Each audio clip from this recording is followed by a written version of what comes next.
Screen పై America భీకర దాడులు కొనసాగిస్తోంది Iran. అయితే అణుస్థావరాలపైన మిసైల్స్ తో విరుచుకుపడింది అమెరికా. ఈ నేపథ్యంలోనే ఫోర్దో నతంజా ఇస్ఫహాన్ అణుస్థావరాలపైన అటాక్ చేసింది. 6 బంకర్లు, బస్టర్ బాంబులు, 30 అమెరికా దాడులతో ఇరాన్ పూర్తిగా ధ్వంసమైంది. అణుస్థావరాల నుంచి భారీగా రేడియేషన్ లీక్ అవుతున్నట్టు తెలుస్తోంది. రేడియేషన్ లీక్ తో ఇరాన్ ప్రభుత్వం అప్రమత్తమైనట్టుగా తెలుస్తోంది. సో ఇరాన్ లో ఎమర్జెన్సీ ప్రకటించారు సుప్రీం లీడర్ అలీ ఖమేనీ. ప్రస్తుతానికి ఆయన ఎమర్జెన్సీ ప్రకటించినట్టు తెలుస్తోంది. ఇరాన్ అమెరికా భీకర దాడులతో అణుస్థావరాలపైన మిసైల్స్ తో విరుచుకుపడడంతో ఒక్కసారిగా అక్కడ రేడియేషన్ లీక్ అవడం ప్రారంభించింది. అయితే ఇరాన్ కొంత మేము అక్కడ అప్పటినే రేడియేషన్ లీక్ అవ్వకుండా కొంత దాన్ని కంట్రోల్ చేశాం, సుమారుగా కొన్ని నెలల క్రితమే అక్కడ ఎవాక్యువేట్ చేసే ప్రయత్నం చేశామని చెప్పే ప్రయత్నం ఇరాన్ చేస్తోంది. కానీ ప్రస్తుతానికి అక్కడ రేడియేషన్ లీక్ అవుతున్నట్టుగా ఇంటర్నేషనల్ అటామిక్ ఎనర్జీ ఏజెన్సీ సంబంధించిన అధికారి రఫుల్ గసూరి చెప్తున్నారు. గతంలో కూడా నతాంజా ప్రాంతంలో ఎప్పుడైతే దాడులు జరిగాయో ఆ దాడుల నేపథ్యం కూడా రేడియేషన్ లీక్ అయింది. ఇప్పుడు తాజాగా మరోసారి రేడియేషన్ లీక్ అవుతుందన్నట్టుగా అక్కడ అధికారులు చెప్తున్నారు. సో ప్రెసెంట్ అయితే అక్కడ రేడియేషన్ లీక్ అవుతోంది. సో ప్రస్తుతానికి ఆ రేడియేషన్ లీక్ అవడం కారణంగా కొంత ఇబ్బంది తలెత్తే అవకాశం ఉంది. తీవ్రమైనటువంటి అనారోగ్య బారిన ప్రజలు కూడా పడే అవకాశం కనబడుతోంది. ఎస్, మనం గెస్ట్ దగ్గరికి వెళ్దాం మళ్ళొకసారి. కోటేశ్వరరావు గారు, సో ఆల్రెడీ ఇరాన్ పైన అమెరికా చేసిన దాడుల నేపథ్యంలో అక్కడ ఆల్రెడీ రేడియేషన్ కూడా లీక్ అవుతున్నట్టుగా ఇంటర్నేషనల్ అటామిక్ ఎనర్జీ ఏజెన్సీ చెప్తోంది. సో మనం ఇందాక ఒక క్వశ్చన్ రేస్ చేశాను మీ దగ్గర. నేను అసలు 2 వారాల సమయం అడిగినటువంటి డొనాల్డ్ ట్రంప్, సమయం ఇన్ ద సెన్స్ నేను 2 వారాల పాటుగా సైలెంట్గా ఉంటాను, ఎటువంటి దాడులు చేయనని చెప్పిన డొనాల్డ్ ట్రంప్కి అసలు ఏం జరిగింది? ఉన్న పలంగా మరోసారి దాడి చేయడం గల కారణం ఏంటి? అంటే ఆయన ఆ మాటలు మాట్లాడి అందరినీ కూడా ఒక రకంగా బురిడి కొట్టించారనుకోవాలా? మీరు చెప్పినట్టుగా బురిడి కొట్టించేటువంటి ఎత్తుగడ ఒకటి ఉన్నది. దానికంటే ముఖ్యమైనటువంటిది నా అభిప్రాయం ప్రకారం, నేను పరిశీలించిన దాని ప్రకారం, ఇజ్రాయెల్ మీద ఇరాన్ దాడుల గురించి అంత తీవ్ర స్థాయిలో ఇరాన్ ఐరన్ డ్రోమ్లను కూడా ఛేదించుకొని ఇజ్రాయెల్ నగరాల మీద ఇరాన్ దాడులు చేయగలదు అనేటువంటిది బహుశా అమెరికా గాని ఇజ్రాయెల్ గాని ఊహించలేదు. అందువల్ల ఆ దాడుల యొక్క తీవ్రత కారణంగానే వెంటనే ఏదో ఒక యాక్షన్ తీసుకోకపోయేట్లయితే ఇజ్రాయెల్ కి ముప్పు ఉండేటువంటి అభిప్రాయం కావచ్చు, అంచనా కావచ్చు.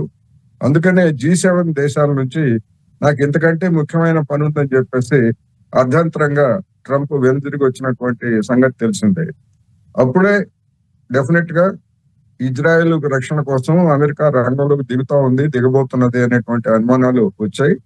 దాని నుంచి పక్కదారి పట్టించడానికి, లేకపోతే ప్రపంచాన్ని నమ్మించజేయడానికి 2 వారాల తర్వాత మేము నిర్ణయిస్తామనేటువంటిది కూడా ట్రంప్ చేసినటువంటి ప్రకటన.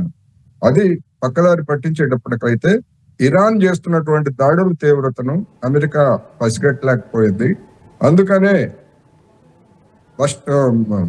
బాంబులతోటి, బంకర్ బ్లాస్టర్ బాంబులతోటి అమెరికా దాడులు దిగటానికి ఏర్పాట్లు చేసుకున్నది అనేది మనకి స్పష్టంగా కనిపిస్తాం. అంటే కోటేశ్వరరావు గారు, ఇక్కడ ఆల్రెడీ అమెరికాకి అటు రష్యా అధ్యక్షుడు పుతిన్ కార్యాలయం నుంచి చాలా స్పష్టమైనటువంటి ఒక ప్రకటన వచ్చింది. మీరు డైరెక్ట్గా యుద్ధంలోకి దిగితే ఇది మరొక రూపం దాలుస్తుంది, నెక్స్ట్ లెవెల్ వెళ్తుంది యుద్ధం. కాబట్టి మీరు డైరెక్ట్గా రంగంలోకి దిగకండి.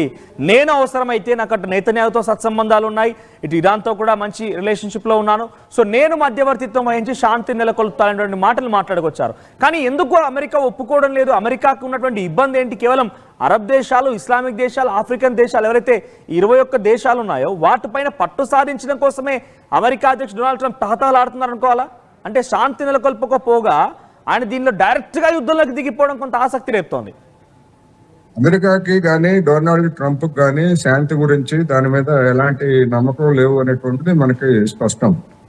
అందువలన మొత్తం ఆ ప్రాంత దేశాలన్నింటి మీద పట్టు సాధించాలనేటువంటిది దాని దీర్ఘకాలిక ఎత్తుగడ. దానికి ఒక సాధనంగా ఇజ్రాయెల్ ని మొత్తం అమెరికా, ఇతర ఐరోపాలో ఉన్నటువంటి పశ్చిమ దేశాలన్నీ తయారు చేశాయి. వాళ్ళ పథకానికి కొరకరాన్ని కొయ్యగా ఇరాన్ తయారైంది. అందువలన ఇరాన్ ని దెబ్బతీస్తే మిగిలినటువంటి దేశాలన్నింటినీ కూడా భయపెట్టి తమ చెప్పు చేతుల్లో ఉంచుకోవచ్చు అనేటువంటిది అమెరికా ఎత్తుగడ. ఇప్పుడు అమెరికా భావిస్తున్నట్టుగానే ఇరాన్ ని సర్వనాశనం చేసి అక్కడ ఉన్నటువంటి మరొక గాజాగా ఇరాన్ మొత్తాన్ని మారిస్తే దాని ప్రభావం ఆ ప్రాంతంలో పశ్చిమాసియా లేదా మధ్యప్రాచ్య దేశాల్లో ఉన్నటువంటి ప్రజల మీద డెఫినెట్ గా పడుతుంది. ఆ ప్రజలు తమ తమ ప్రభుత్వాల వైఖరిని గురించి రాబోయేటువంటి రోజుల్లో గట్టిగా ప్రశ్నించేటువంటి అవకాశాలు కూడా ఉన్నాయి. ఆ ప్రభుత్వాల మీద ఆ మేరకు ఒత్తిడి వస్తే అవి ఎలాంటి వైఖరి తీసుకుంటాయనేటువంటిది కూడా చూడాలి. ఇక మీరు చెప్పినటువంటి పుతిన్ తీవ్రమైనటువంటి హెచ్చరిక చేశాడు. అయితే ఇప్పుడు రంగంలోకి అమెరికా దాడులు చేసింది కనుక రష్యా ఏ విధంగా స్పందిస్తుంది, అదేవిధంగా చైనా ఏ విధంగా స్పందిస్తుంది, ఆ పరిసర ప్రాంతాల్లో ఉన్నటువంటి దేశాలన్నీ కూడా ఏ విధంగా స్పందిస్తాయి అనేటువంటిది ఇప్పుడు ఒక పెద్ద ప్రశ్నగా ఉందనేది మాత్రం వాస్తవం.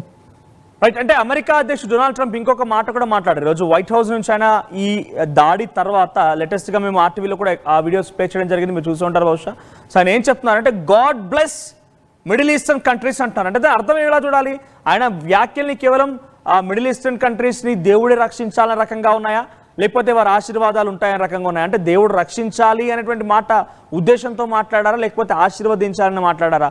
ఆ మాట ఎలా చూడాలి మనం? అంటే ఇంకా తీవ్రతరంగా many more targets are yet to be done అంటున్నారు ఆయన. ఇంకా చాలా టార్గెట్స్ ఉన్నాయి అనేటువంటి పదాన్ని ఆయన వాడుతూ ఉన్నారు అక్కడ. ఇప్పుడు ఇరాన్ అదేవిధంగా ఇతర పశ్చిమ మధ్యప్రాచ్య దేశాలకి అమెరికా అనేటువంటిది ఒక సైతాన్ నోట గాడ్లెస్ అనేటువంటి పదజాలం వచ్చిందంటే దయ్యాలు వేదాలు పోలించినట్లుగా దాన్ని అపహాస్యం చేయడం. రెండోది, మిమ్మల్ని ఇక దేవుడే రక్షించాలి, నా నుంచి ఎవరూ రక్షించలేడు అనేటువంటిది బెదిరింపు తప్ప మరొకటి కాదనేది స్పష్టంగా కనిపిస్తూ ఉంది. ఆ బెదిరింపుని ఇరాన్ ఏ విధంగా సవాల్గా స్వీకరిస్తుంది, లేదా మిగిలినటువంటి దేశాలన్నీ కూడా ఏ విధంగా స్వీకరిస్తాయి అనేటువంటిది ఇప్పుడు ప్రపంచం ముందున్నటువంటి ప్రశ్న. ఎందుకు అంటే అమెరికాకు ఉన్నటువంటి బలము తెలుసు, దానికి ఉన్నటువంటి సాయుధ శక్తి, దానికి ఉన్నటువంటి ఆయుధాలు. అట్ ది సేమ్ టైము అమెరికాకు ఉన్నటువంటి బలహీనతలు కూడా ప్రపంచానికి తెలుసు. మనం చూసాం 50 ఏళ్ల క్రితం వియత్నాం చాలా చిన్న దేశం, ఒక కమ్యూనిస్ట్ దేశం. ఇవాళ ఇరాన్తో పోల్చుకుంటే దాని దగ్గర ఆయుధాలు లేవు, జనం తప్ప మరొకరు లేరు.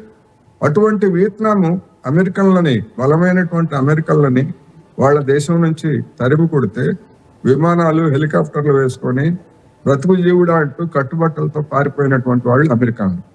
మన కళ్ళ ముందే ఆఫ్ఘనిస్తాన్ లో ఉగ్రవాదుల్ని మేము వేరేస్తాం తాలిబాన్లు అని చెప్పేసి అమెరికా రంగంలోకి దిగి అక్కడ కూడా కొన్ని సంవత్సరాలు దాడులు చేసిన తర్వాత దాని వల్లగాక మమ్మల్ని వదిలిపెట్టండి రా బాబు, మేము మీకు మా ఆయుధాలు, మా వాహనాలు అన్నీ ఇస్తాము, ఇక్కడే వదిలేసిపోతున్నాం అని చెప్పేసి తాలిబాన్లకు సలాం కొట్టి వెళ్ళినటువంటిది అమెరికా.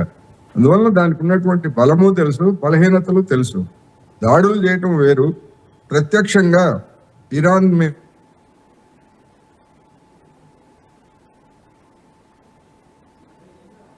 కోటేశ్వర గారు మీ ఆడియో మ్యూట్ అయింది. హలో, రైట్, మాట్లాడండి. గతంలో ఇరాక్ను ఆక్రమించుకున్నప్పుడు అక్కడ ఉన్నటువంటి కొన్ని పరిస్థితులు కావచ్చు, లేదా సద్దాం హుసేన్ బలహీనతల కారణంగా అప్పుడు ఇరాక్ లొంగిపోయింది, సద్దాం హుసేన్ కూడా అంతం చేశారు. కానీ ఇవాళ ఇరాన్ ఉన్నటువంటి పరిస్థితుల్లో ఆ విధంగా లొంగిపోయేందుకు ఇరాన్ సిద్ధంగా లేదు. ఇన్ వన్ వర్డ్ ప్రజలకు అర్థమయ్యేలా చెప్దాం, ఇట్స్ కంప్లీట్లీ అమెరికా ఈగోయిస్టిక్ గా వెళ్ళి దాడి చేస్తోంది అనడానికి చాలా క్లియర్ గా మనం అర్థం చేసుకోవాలి, అంతేనా? ఈగోయిస్టికే ఇక్కడ, అంటే నేనే ఆధిపత్యం చెలాయించాలంటే ఒక దురుద్దేశం తప్ప అసలు అమెరికాకి ఇరాన్ పైన యుద్ధం చేయాల్సిన అవసరం లేదు, లేకపోతే ఇరాక్ పైన యుద్ధం చేయాల్సిన అవసరం లేదు, రష్యా మాటలకి కాదు అని చెప్పి యుద్ధంలో దిగాల్సిన అవసరం అంతకనే లేదు. కేవలం ఆధిపత్య ధోరణి ఈగోయిస్టిక్ గా మాత్రమే ముందుకు వెళ్తోంది, రైట్? అంటే ఆధిపత్యం లేదా ఆ ప్రాంతంలో ఉన్నటువంటి సంపదలన్నిటినీ తన చెప్పు చేతుల్లో ఉంచుకోవాలి. తద్వారా పశ్చిమాసియాలో ఇప్పుడు ఉన్నటువంటి పరిస్థితుల్లో ఆధిపత్యం కనుక చేజిక్కించుకుంటే ప్రపంచంలో ఉన్నటువంటి ఇతర ప్రాంతాల మీద కూడా దాని ప్రభావం పడుతుంది. ఆ ప్రభావాన్ని దాన్ని చూపించి మిగతా ప్రపంచం మొత్తాన్ని కూడా తన చెప్పు చేతుల్లో ఉంచుకోవాలనేటువంటి దీర్ఘకాలికమైనటువంటి ఎత్తుగడ దానిలో ఉంది. దానికి ఎందుకు మనం ఈ విధమైనటువంటి మాటలు చెప్పుకోవాలంటే, రెండవ ప్రపంచ యుద్ధ సమయంలో దాదాపు యుద్ధం పూర్తిగా అయిపోయింది, జపాన్ అప్పటికే చేతులెత్తేసింది. కానీ తన దగ్గర ఉన్నటువంటి అణ్వాయుధాన్ని అవసరం లేకపోయినా కానీ జపాన్ మీద ప్రయోగించి, ఇదిగో చూడండి నా దగ్గర ఏ విధమైనటువంటి ప్రమాదకరమైన బాంబు ఉందో అని చెప్పేసి యావత్ ప్రపంచాన్ని భయపెట్టడానికి జపాన్ మీద ఆ రోజు అణుబాంబు వేసింది. అదేవిధంగా ఇప్పుడు పశ్చిమాసియాలో కొరకరాన్ని కొయ్యగా ఉన్నటువంటి ఇరాన్నే నేను దెబ్బతీశాను, మిగిలినటువంటి దేశాలు నాకు ఒక లెక్క అని చెప్పేసి ఆఫ్రికా లేదా పశ్చిమాసియాలో ఉన్నటువంటి దేశాలన్నింటినీ కూడా తన అదుపులోకి తెచ్చుకోవడానికి అమెరికా పెద్ద పథకంతో ఉంది. అది ఏ మేరకు సక్సెస్ అవుతుంది, ప్రత్యక్షంగా తన సైన్యాన్ని రంగంలోకి దించుతుందా, లేకపోతే ఈ విధమైనటువంటి బాంబర్లతో దాడి చేస్తుందా ఏమిటి అనేటువంటిది మనం చూడాల్సి ఉంది. నిజంగా పరిస్థితి అంటారా? ఇప్పుడు ఇంత టెక్నాలజీలో ఇంత వార్ ఎక్విప్మెంట్ ఉన్న దాంట్లో ఏ దేశానికి ఆ దేశం కొంత సెల్ఫ్ రిలయంట్గా ఉన్నాయి. గతంలో మాదిరిగా ఉదాహరణకి పాకిస్తాన్ తీసుకున్నారు అనుకోండి, పాకిస్తాన్ మొన్న అమెరికాకు వెళ్ళిపోయి తమ దగ్గర ఎయిర్ డిఫెన్స్ సిస్టమ్ లేదు, మీకు కాళ్ళు పట్టుకుంటా, దయచేసి ఎయిర్ డిఫెన్స్ సిస్టమ్ ఇవ్వండి అని చెప్పి బిలావల్ భుట్టో తరఫున ఒక బృందం అక్కడికి వెళ్తే ఒక అధికారి మాట్లాడుకొచ్చారు. కానీ అన్ని దేశాలకు పరిస్థితి ఉంటారా? నిజంగానే ఇరాన్ని టార్గెట్ చేసి ఇరాన్కి కొంత ఇబ్బందులు తీసుకురావడం వల్ల పక్కనే ఉన్న ఇరాకో, లేకపోతే సౌదీయో, ఖతరో, కువైటో, యెమెన్సో వీళ్ళంతా అమెరికాకి లొంగిపోయే అవకాశం ఉందా? వాళ్ళకి తలొగ్గే అవకాశం ఉందనుకుంటున్నారా? అటువంటి సిచ్యువేషన్ వస్తుందా? ఇప్పుడు గతంలో చూసాం మనం, ఈజిప్ట్ గతంలో అమెరికాని ఇజ్రాయెల్ని గట్టిగా వ్యతిరేకించినటువంటి దేశాల్లో ఈజిప్ట్ ఒకటి. ఆ ఈజిప్ట్ని అమెరికా ఇజ్రాయెల్ లొంగ తీసుకున్నాయి. అదేవిధంగా సిరియా, జోర్డాన్ ఇవన్నీ కూడా మన అందరికీ తెలిసినటువంటి అమెరికాకి లొంగిపోయినటువంటి పరిణామాలు. అవి కనుక లొంగకుండా ఉన్నట్లయితే, అమెరికాని ఇజ్రాయెల్ని కనుక అవి గట్టిగా ప్రతిఘటిస్తూ ఉన్నట్లయితే ఇవాళ ఇటువంటి సిచ్యువేషన్ వచ్చుండేది కాదు. అందుకనే ఇప్పుడు ఇక చివరిగా ఇరాన్ని చావు దెబ్బతీస్తే మిగిలినటువంటి దేశాలు ఏవి కూడా నోరెత్తవు అనేటువంటిది అమెరికా ఎత్తుగడ చూసాం. లిబియాను కూడా అదేవిధంగా గడాఫీని అంతం చేయడం ద్వారా, అదేవిధంగా సద్దాం హుస్సేన్ అంతం చేయడం ద్వారా కొంతమేరకు అమెరికా సక్సెస్ అయింది. ఆ సక్సెస్ అయిన తర్వాత దాని కొనసాగింపుగా ఇప్పుడు ఇరాన్ని లొంగ తీసుకోవాలి అనేటువంటిది దాని ప్రయత్నం. అది ఏ మేరకు జరుగుతుంది ఏమిటి అనేటువంటిది, ఈ పరిణామాలు ప్రపంచంలో మరో సరికొత్త పరిణామాలకు నాంది పలుకుతాయా, లేకపోతే ఏం జరుగుతుంది అనేది ఆసక్తి కలిగిస్తున్నటువంటి అంశం. కోటేశ్వర గారు, ఫైనల్ గా అమెరికా దాడి చేసింది. సో అమెరికా ఆధిపత్యం చెలాయించడం కోసమే దాడులు చేస్తుందని చాలా క్లియర్ గా అర్థమవుతోంది. సో ఇప్పుడు ఈ దాడి తర్వాత ఎలా జరగవచ్చు? రష్యా వద్దని చెప్పింది, చైనా వద్దని చెప్పింది, ఇక్కడ చుట్టుముట్టు 21 దేశాలు, ఆఫ్రికన్, ఇస్లామిక్ అండ్ అరబ్ దేశాలన్నీ కూడా దాడి చేయకండి, ఇది ప్రత్యక్ష యుద్ధంలోకి మీరు రాకూడదు, మేము ఇరాన్ వైపుగా నిలబడతామనేటువంటి మాటలు చాలా బలంగా వినిపించాయి. దాంట్లో డైరెక్ట్గా యుద్ధంలోకి ఇప్పుడు హౌతులు దిగిపోయారు.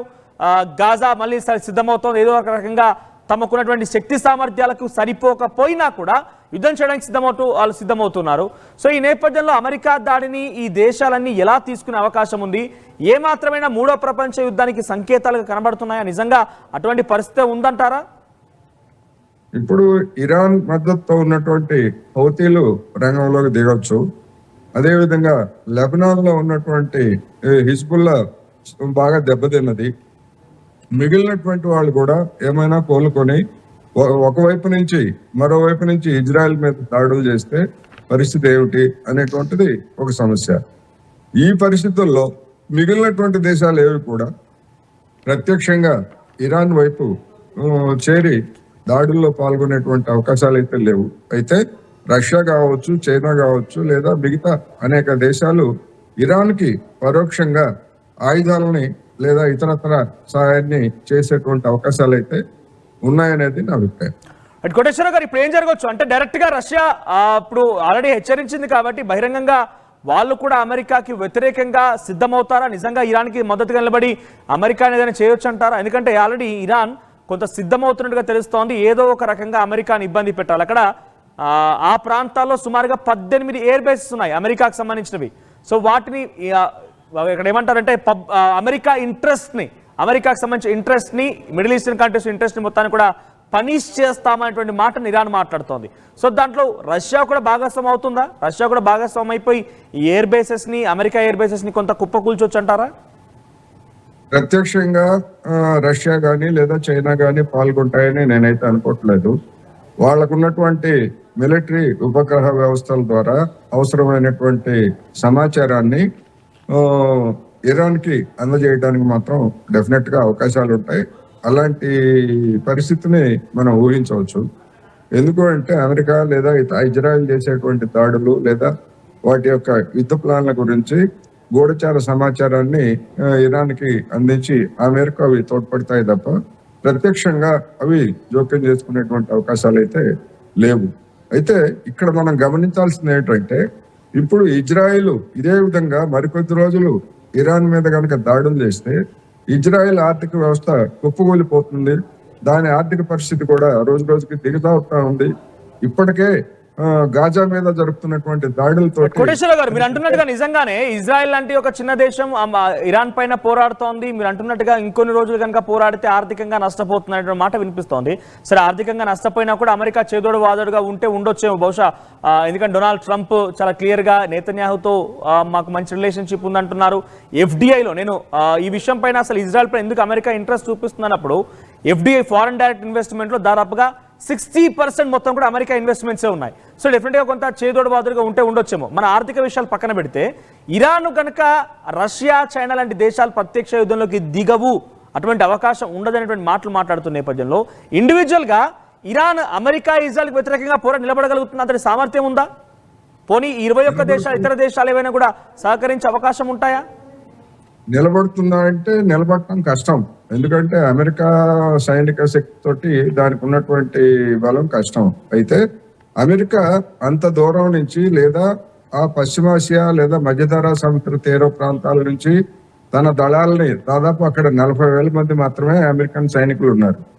ఇరాన్ని దెబ్బతీయాలంటే, ఇరాన్ని ఆక్రమించుకోవాలన్నా లేదా మరొకటి చేయాలన్నా కానీ ఆ మేరకు ఆ సైన్యాలు సరిపోవు. అందువలన పెద్ద ఎత్తున అమెరికా కూడా రంగంలోకి బలగాలను దించాలంటే అమెరికా ఆర్థిక పరిస్థితి కూడా కుప్పగూలిన ఆశ్చర్యం లేదు. ఎందుకు అంటే అమెరికా ఆర్థిక పరిస్థితి అంతంత మాత్రంగా ఉన్న కారణంగానే ఆ సంక్షోభాన్ని ఇతర ప్రపంచం మీద నెట్టడానికి డొనాల్డ్ ట్రంప్ ప్రతికూల సుంకాలు అనేటువంటి దాన్ని రంగంలోకి తీసుకొచ్చాడు. రేపు జూలై 9వ తారీఖున ట్రంప్ విధించినటువంటి గడువు తీరిపోబోతా ఉంది. ఈ లోపల మిగిలినటువంటి ప్రపంచ దేశాలు ఏవి కూడా ట్రంప్కి దాసోహమని సుంకాల విషయంలో ఇంతవరకు ఎలాంటి రాజీకి రాలేదు. అందువలన అమెరికా కూడా యుద్ధం అంటే అమెరికాకు కూడా ఆర్థికంగా నష్టం అంటే భారమనే. అటువంటి భారాన్ని అమెరికా భరిస్తుందా? ఎవరి కోసం, ఎందుకోసం అమెరికా దాడుల్లో పాల్గొనాలనేటువంటి యుద్ధ వ్యతిరేకమైనటువంటి వాతావరణం అమెరికాలో ఏమన్నా తలెత్తే అవకాశం ఉందా? ఇవన్నీ కూడా డెఫినెట్ గా ఆర్థిక పరిస్థితి దిగజారుతున్నప్పుడు జనంలో ఇలాంటి పరిణామాలు కూడా జరగవచ్చు. ఎందుకంటే అంతర్గతంగా మనం లాస్ ఏంజల్స్ లో చూసాం, వలస కార్మికులు లేదా ఎప్పుడో దశాబ్దాల క్రితం వచ్చినటువంటి వాళ్ళందరినీ కూడా నేను బయటికి పంపించేస్తానని చెప్పేసి ట్రంప్ ప్రారంభించినటువంటి దాడి చూసాం. అంతర్గతంగా అమెరికాలో ఆ విధమైనటువంటి పరిస్థితి. లక్షలాది మంది ట్రంప్ విధానాలను వ్యతిరేకిస్తూ మొన్న 14వ తారీఖున అమెరికాలో ప్రదర్శనలు చేశారు. ఆర్థిక పరిస్థితి అంతంత మాత్రంగా ఉంది. ప్రపంచ దేశాలు ఏవి కూడా అమెరికా విధించినటువంటి సుంకాలకు లొంగేటువంటి పరిస్థితి లేదు. ఇటువంటి స్థితిలో యుద్ధం అనేది అమెరికాకు కూడా ఒక పెద్ద తలనొప్పిగానే వ్యవహరించేటువంటి అవకాశం ఉంది. అందుకని అదిరించి బెదిరించి కొన్ని రోజులు దాడులు చేసి ట్రంప్ ఇరాన్ని లొంగ తీసుకోవడానికి ప్రయత్నిస్తాడా, లేకపోతే దీర్ఘకాలికమైనటువంటి యుద్ధానికి తెరతీస్తాడా అనేది ఇప్పటికైతే ఊహాజనితమైనటువంటి అంశాలే అనేది నా అభిప్రాయం. ఏం జరుగుతుంది అనేటువంటిది మనం చూడాల్సింది. Right, thank you for joining us Koteswara గారు. సో మొత్తం ఇది విషయం, అమెరికా దాడి వల్ల డెఫినెట్ గా అందరూ కూడా ఆగ్రహంతో ఊగిపోతున్నారు. డైరెక్ట్ గా రష్యా, చైనా లాంటి దేశాలు రంగంలోకి దిగిపోయి యుద్ధం చేసే అవకాశాలు కొంచెం తక్కువగానే ఉన్నప్పటికీ ఇక్కడ Houthis at the same time Saudi, Kuwait, ఇతరత్రకు సంబంధించిన ప్రాంతాల్లో ఎయిర్ బేసెస్ ఏవైతే ఉన్నాయో అమెరికా ఎయిర్ బేసెస్ ఈ దేశాల్లో ఉన్నాయి. కాబట్టి అక్కడి ఎయిర్ బేసెస్ ని పూర్తిగా కుప్పకూల్చాలన్న ఒక ఆలోచనతో ఇరాన్ మాట్లాడుతోంది. హౌతీస్ చెప్తున్నారు, ఆయా దేశాలు ఎవరైతే ఇరాన్కి మద్దతుగా వారందరూ కూడా ఒక ఏకగంటంగా ఒకటే మాట చెప్తున్నారు. So we will going to give a severe punishment to the interest of America in Middle East countries. So పశ్చిమాసియాలో ఎక్కడైతే ఈ రకమైనటువంటి ఒక ఎయిర్ బేసెస్ ఉన్నాయో, అమెరికా ఇంట్రెస్ట్ ఉన్నాయి, అమెరికా ప్రాపర్టీస్ ఉన్నాయి, వాటన్నిటి కూడా ఇబ్బంది కలిగిస్తాం, వాళ్ళందరికీ పనిష్మెంట్ ఇస్తామనేటువంటి మాటని చాలా బలంగా చెప్తున్నారు. అయితే అమెరికా ఎయిర్ బేసెస్ ఈ దేశాల్లో ఏవైతే ఉన్నాయో వాటన్నిటిని కుప్పకూల్చడం కోసం ఎటువంటి ఎత్తుగడ వేస్తుందంటే ఇక్కడ చూడండి, మళ్ళీ మీకు మ్యాప్ చూపిస్తాను. అక్కడ రెడ్ సీ దగ్గర హౌతీలు మోహరించి ఉన్నారు. హౌతీలు ఇక్కడ డాట్స్, ఈ ఆరెంజ్ కలర్ డాట్స్ మొత్తం కూడా హౌతీసే. సో ఈ హౌతీస్ మోహరించి ఉన్నారు. అటువైపుగా అరేబియన్ సీ దగ్గర కూడా ఒమన్ సిద్ధంగా ఉన్నారు. అటువైపుగా ఇరాన్ కూడా కొంత కంట కనిపెడుతోంది. కొంత అంటే ఎటువైపు నుంచి చూసుకున్నా అమెరికా ఎయిర్ బేసెస్ ఎక్కడైతే ఆయా దేశాల్లో ఉన్నాయో వాటిని కాపాడుకోకుండా, వాటికి ఎటువంటి ఎక్విప్మెంట్ పంపించకుండా అన్ని రకాలుగా ఈ ప్లేసెస్ ని మొత్తానికి టేక్ ఓవర్ చేసేటువంటి ఆలోచనలో ఉన్నారు. సో హౌతీస్ డైరెక్ట్గా బహిరంగ యుద్ధంలో దిగిపోయారు. రెడ్ సీ మొత్తం మా కంట్రోల్లో ఉంది. అమెరికా ఎటువైపుగా ఎటువంటి నౌకను పంపించినా పేల్ చేస్తామంటున్నారు. గతంలో కూడా చాలా నౌకలు పేల్ చేశారు. ఇప్పుడు ఈ పరిస్థితుల్లో ఇంకా గనక హౌతీల తీరుగానే, హౌతీల లెక్కగానే ఇతర దేశాలు, అటు సౌదీ కానివ్వండి, యుఏఈ కానివ్వండి, ఇంకా ఇతర దేశాలు కూడా వ్యవహరిస్తే చాలా విపత్కర పరిస్థితులు ఎదురయ్యే అవకాశం ఉంటుంది. సో డైరెక్ట్ గా ఇది ఒక బిగ్ వార్ కి తెరదీయొచ్చు. చూద్దాం మరి ఏం జరుగుతుందో. ఇప్పుడు ఇంకా అటు రష్యా, చైనా ఈ విషయం పైన ఎక్కడ అధికారికంగా ఎటువంటి ప్రకటన చేసినట్టుగా లేదు. చూద్దాం మరి వాళ్ళేం ప్రకటిస్తారు, ఆ తర్వాత ఎటువంటి పరిణామాలు చోటు చేసుకుంటాయనేది. 900 plus companies, 7.89 lakhs per annum average CTC, 100% placements. KL deemed to be university. తెలుగులో ఫాస్టెస్ట్ న్యూస్ యాప్ ఇప్పుడు కొత్త అవతారంలో 5 సెకండ్లోనే పూర్తి వార్తా సమాచారం మీ చేతిలో. సోషల్ మీడియా ట్రెండ్స్ మీ కళ్ళ ముందుకే live TV and voice search options తో ఇప్పుడే డౌన్లోడ్ చేయండి. యాప్ లింక్ డిస్క్రిప్షన్ లో ఉంది.